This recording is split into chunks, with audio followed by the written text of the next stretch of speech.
This included a large mansion and his personal security guard. Oh, it's Double. We're getting backstory. He was an artist? No, he was a security guard. Oh, this is about Double. I see. Yeah, that robot there is him. Yes. Is he? Protecting the mansion for years, he stood patiently until one day, a thief showed up at the abandoned mansion. Look at him! Ooh! Quickly, the guard rushed into action.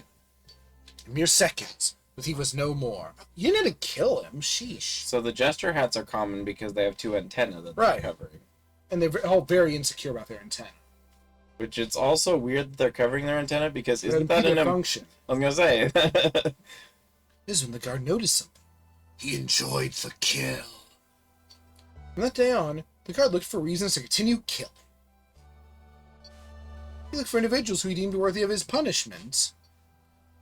So he's a vigilante. A bad one. But like a sadistic vigilante. Very quickly, they were no more as well. Meanwhile, somewhere in a construction site, there was a mindless worker robot. This is the guy, the one with the long hair. Flauk, Funk, Flint. Yeah. He was mindless until one day, due to a stroke of luck, a single bit was flipped. Suddenly, the worker was fully awakened, now fully conscious. One bit flipped, and suddenly it had all of the programming for mental processing. He already had it, just wasn't active. But why would you have that? So cosmic rays in the Super Mario 64. Yeah, and jumping to the very top of the TikTok clock. He had like a bajillion cosmic rays that flipped a bit. His consciousness is one bit. It's impressive for a consciousness. Yeah. He tried to communicate with his fellow workers, but none were able to listen. They were still mindless drones. Out of desperation, the worker decided to run away, only to be shot. Still, someone was able to escape. Eventually, and that's how he became friends with Double. Yeah, Double killed him, and he realized he'd kill him more than once. He managed to escape, and Double respected it. At this very moment of his escape, his worksite was attacked by the guard, who quickly dispatched former managers. It was then was found by the guard, brought him back to his mansion, and that's why he's why he's loyal, probably. Because he saved his life. Once repaired, the worker was forever grateful. I fight for our liberation. You should join me, said the guard. No, you fight for death. Yeah, you fight for killing things because you think it's fun. The worker agreed and was given a sword, and together they trained. Noticing they had no name to call each other, they decided to give each other names. The worker was named Flint due to his origins as a construction robot. A bit shaky, but the guard was named Double because he possessed two swords, which he carried with himself at all times. I mean, I guess that works. But he had two eyes, though he only used one of them for some reason. Yes. Well, it's so he can go under the upper ship deck. During training, Double noticed a weakness in Flint's design. His neck was an obvious weak spot, so he gave him a scarf. This is mine. Flint was given a wig made out of extremely slash-resistant fibers. Is that a thing? I guess it can't. Could be. Cut-resistant fiber. Usually when you make a cut glove, you make it with steel. It could be metallic fiber. This would help him mitigate his main weak spot. Soon enough, it was time for their first engagement. They'll raid the factory and trigger their security systems, said Double. Slash away at any mindless drones that come on your way. They're not like you and I, he continued. That come on your way, like as you're going through. Few there, I'll rush straight into the core and take care of the situation quickly. Flint found the plan a little strange, but agreed anyways. This, Flint quickly dispatched a wave of security drones by himself. The Double proceeded with his plan. But suddenly Flint found himself alone. No more drones were going after him. This is where it dawned on him. Double did this to draw all attention to himself. Loosely believing his master was in danger, he rushed to his location. Once there, Flint was astonished at the sight. A gargantuan robot stood in Double's way and was ready to attack at any moment. This is the longest one yet. This is when Double finally removed his eye patch. Then his real name for his name because he had two eyes. And in the blink of an eye, Everything went red. Previously gargantuan robot. Oh, was in peace. I would say it was actually kind of small, but better not be around when I do that again. Oh, what an edgy robot! He takes off his scarf and he goes all super death mode. It's too dangerous. Stick to your own path. Looks like he's going blah. And Flint is like, oh, was shocked. Proceeded with the mission. From that point on, Flint continued to fight until he reached the center of the factory. Little did he know. Onyx. Yeah. He was about to witness something that would change his life forever. A Goral. A snake! He's scared of those. He killed them. Killed them all. This did not sit well with Flint. It did not sit well at all. It's lovely, isn't it? Putting an end to their miserable existence. It just excites me, you know? You need robot therapy, man.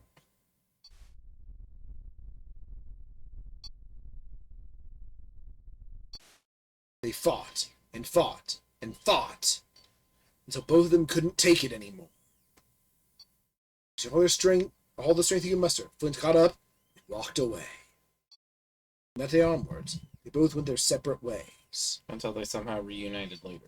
Until one day, they would bring them together again, as master and pupil. Well, that's a backstory. Reaper Jester unlocked. Hey, you can change your costume. Guess we gotta at least see what it looks like. At the shop.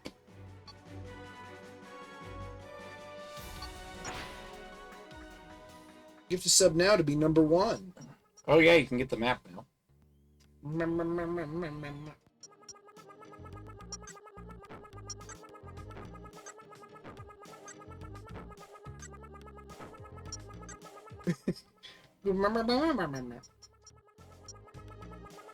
You gotta put it on your ear, but he doesn't have an ear.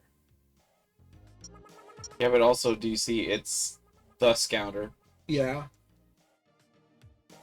It's only 300. Yeah, only 300 power level.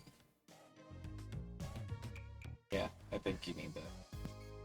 It'll make exploring a little more compelling for you, because you won't feel like you have to... And for you. Yeah, but you personally, since you don't like wandering and feeling like nothing's happening. I found this in a dump. Most likely a rich kid's toy, but could get some interesting results in your hands. Yeah, we'll have to try those all later. It's it costs many points. Is this edgier than the edgy power-up? Maybe. It's at least as edgy. Smile. Smile.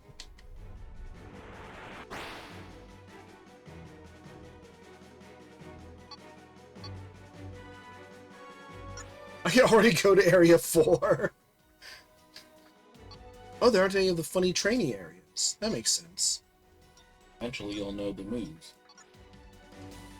Oh, dang, there aren't any weird gimmick areas here. This is going to be a long area. Why, are they all destroy things? I mean, no, it's just all normal levels. Well, then how's it going to be a long area? I mean, it's not like rush to the end things. What The heck is this scouter? It shows which direction you're facing. Are there enemies over here? And yeah, I think it's showing red as enemies, but I think they're above you. Oh, it's awkward on certain levels then. Yeah, on really vertical levels it might be. Like prison. Dead! I styled on the way down.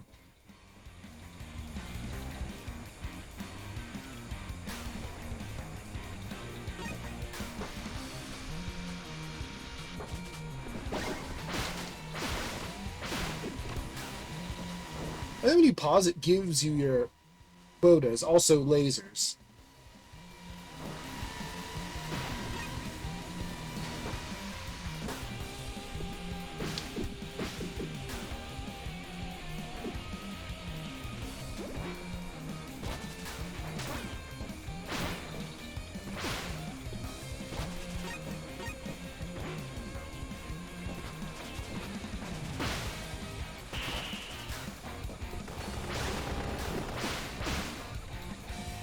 is going to be a good year for video game. Today is going to No, be... this year. I mean, it's the 25th anniversary of Dragon Warrior Monsters. Mm-hmm. That's pretty good. It only did 200 points for that? Yeah. Maybe it's because my multiplayer's small. Yeah, I was gonna say your multiplier right now is only 4, now it's 5. I thought those were springs, but no, they're spools. Yep, I thought that too when I first saw them. I mean... You didn't break those. Yeah, I did. Oh. I damage them, which is the most you can do.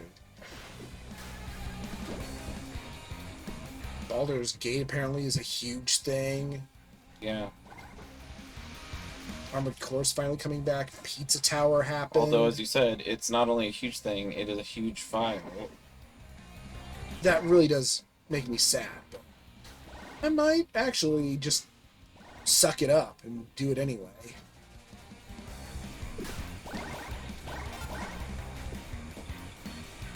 I'm probably not supposed to be on this. Oh, I'm not... Oh, okay. Alright, there's one 3 What? degree path... What is happening? Where am I? Oh, okay. between the Ordovician period and that cool S you made in high school, or in elementary school. I don't know what either of those are.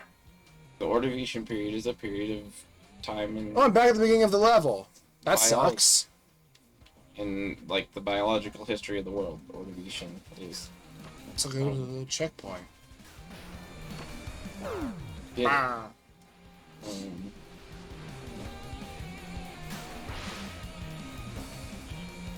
And the cool S is this S. Oh, that's the name of the page Yeah, is cool S.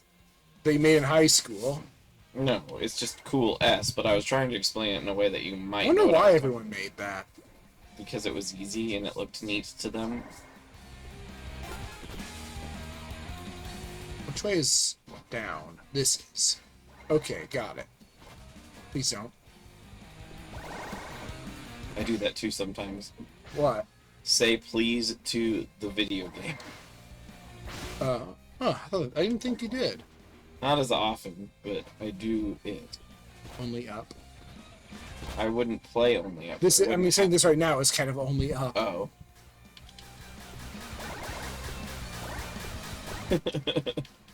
Okay, yeah, it's boosting for. Oh, this is a little level, kinda. If you go the right way. Yeah, they are Ordovician. English language. S. Cool S. I do love there's a page for S. I mean, I'm not surprised. I just think it's funny. Oh,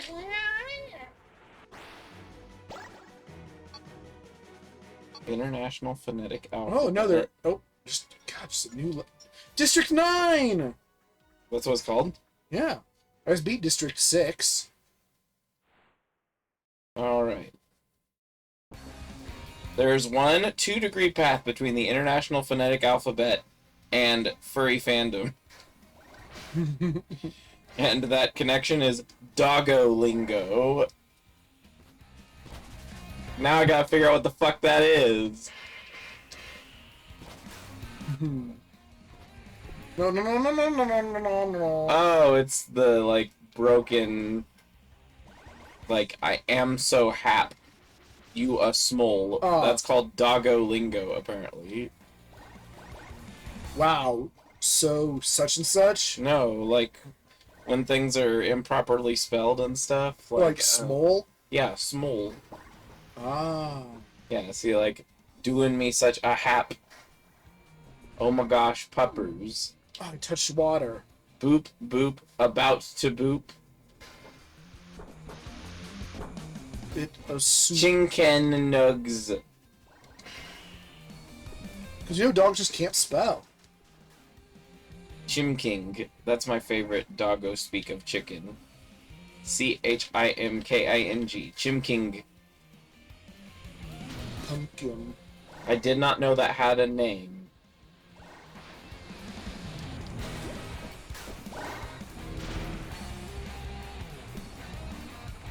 DoggoLingo is an internet language that... I'm just gonna read this whole article. Oh no.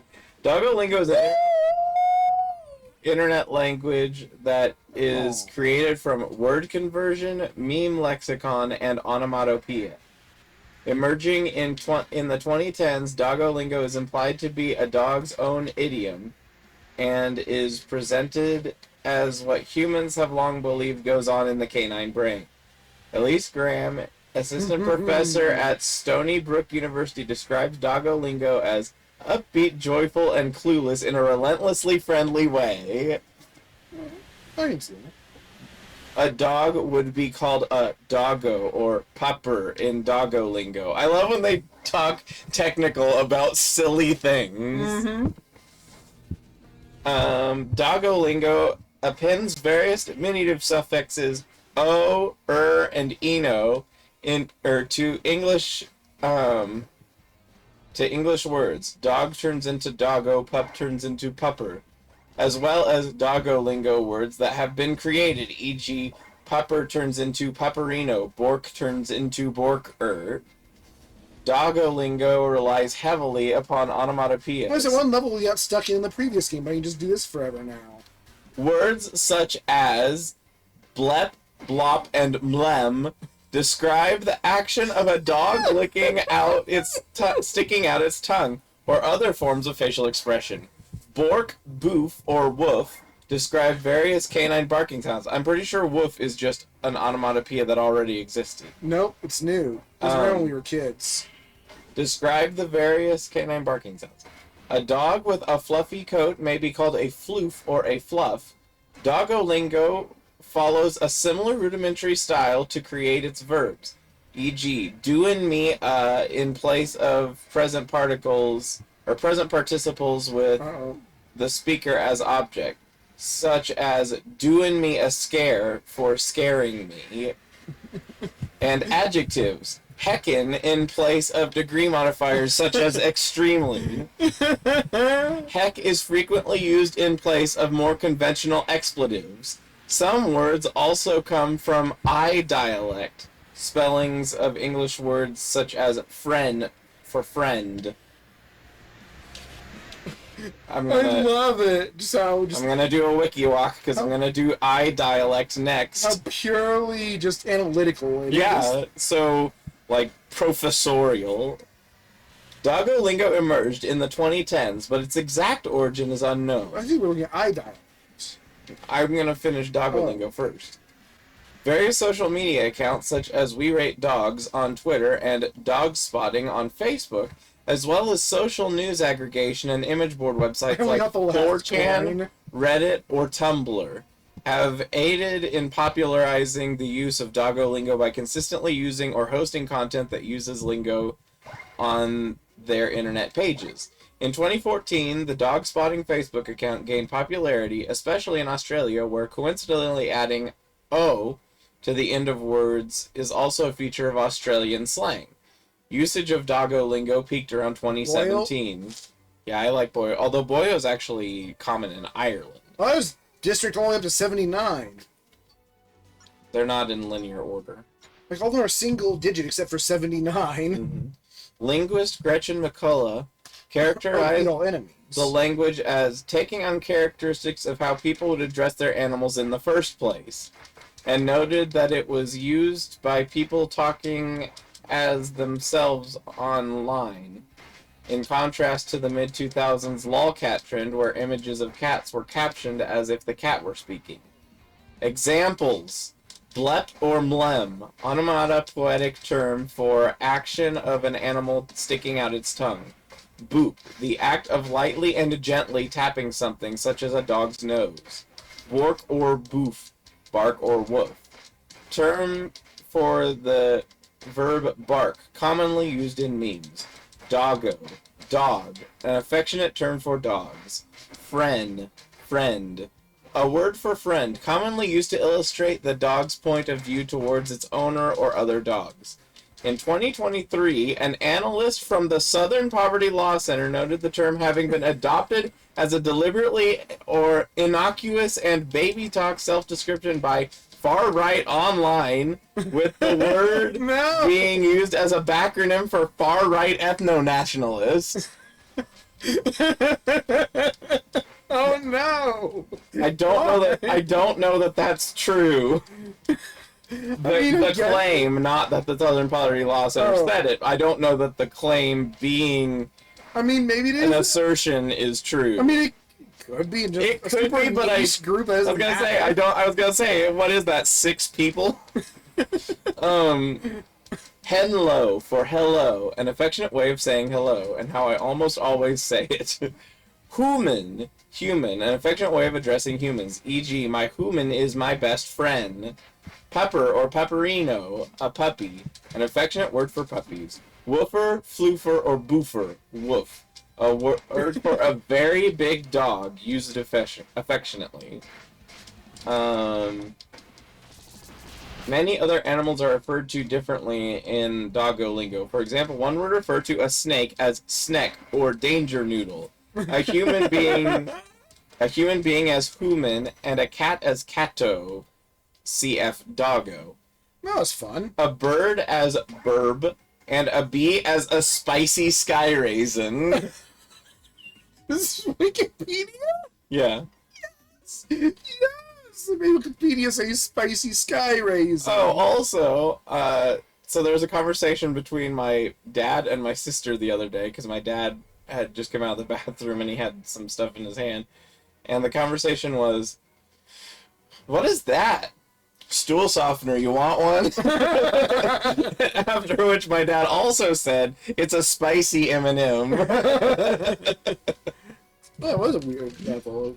It says gets the goal, but when you enter it says defeat all enemies. And it's just they put the wrong caption on the top thing. Alright, so what is I dialect? Ghosts. I dialect is the use of deliberately non-standard spelling for standard pronunciation. The term was coined by George Philip Krapp, K-R-A-P-P, real name, to refer to a literary technique that implies the standard pronunciation of a given word that is not well reflected by its standard spelling, such as women, to more accurately represent the typical English pronunciation of women. However, I dialect is also commonly used to indicate the character's speech is vernacular, non-standard, foreign, or uneducated. This form of non-standard spelling differs from others in that a difference in spelling does not indicate a difference in pronunciation of a word. That is, it is dialect to the eye rather than to the ear. Oh. Most authors are likely to use I dialect with restraint, sprinkling non-standard spelling here and there to serve as a cue to the reader about all of a character's speech, rather than as an accurate phonetic representation.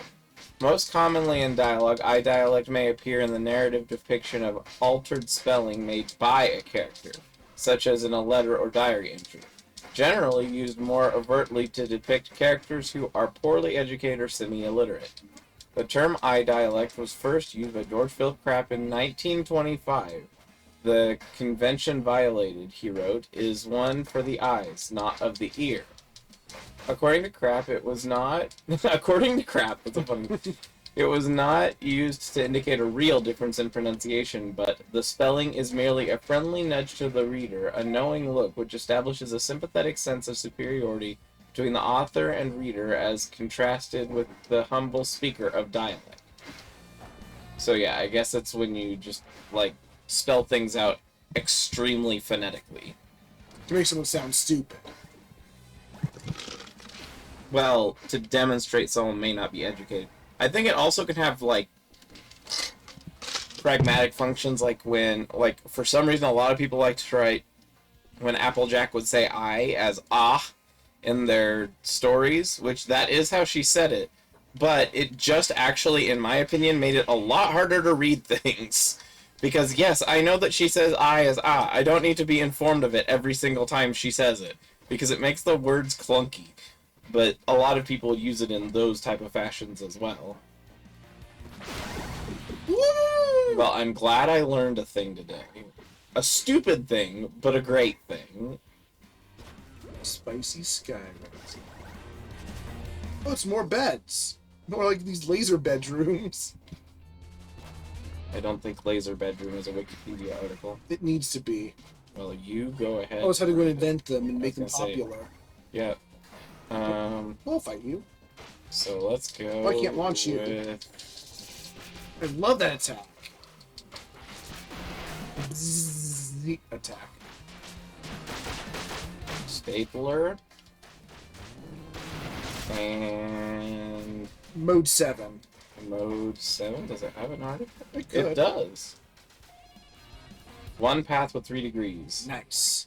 Stapler, exploded view drawing, 2.5D, mode 7. I think I can punch these until they lose their color. Yep. You're unpainting them is what you're doing. With my hand. Mm-hmm. Very quickly.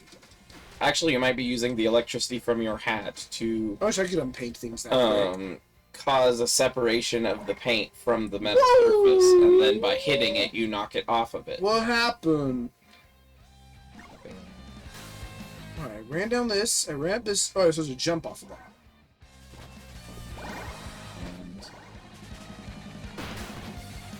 6-point perspective.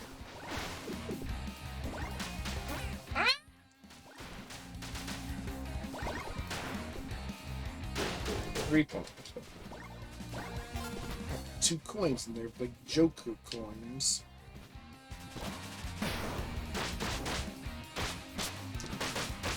Oh, it just calls them graphical perspective.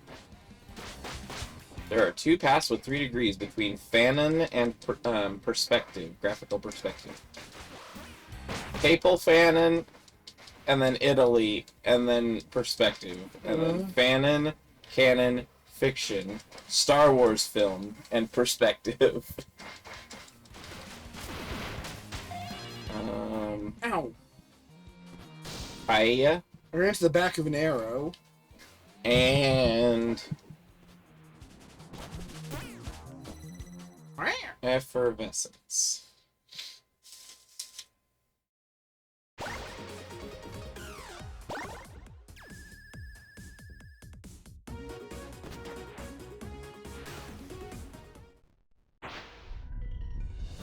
There are 51 paths with 3 degrees between the food paella and the concept of effervescence. Alright, on to Area 4. Downtown Descent. Protest City. I wouldn't want to live there. Sounds like a miserable place. I bet it's noisy. So Protest Prison is just a prison for Protest City. I guess so. It's a very interesting prison.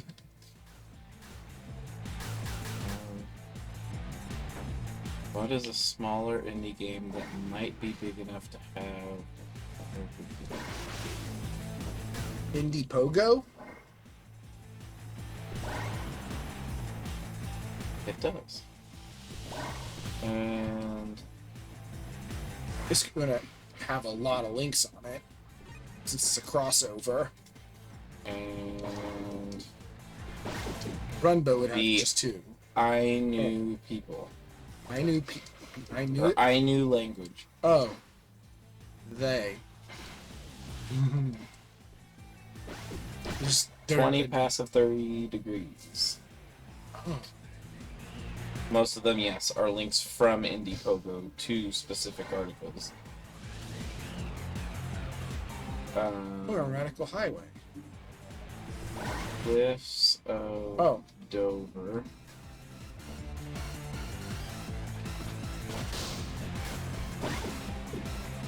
And... whoa, what? Oh, I'm bouncing on people. Like rioting in crowds. That was neat. Whoa! I just got Falcon pinched by that guy. Up into the air. He ouchie your butt. It was a fun ouch. Oh, Some bounce on a bounce. Some people are into that. Wait, are they holding up signs or are they holding up cassettes?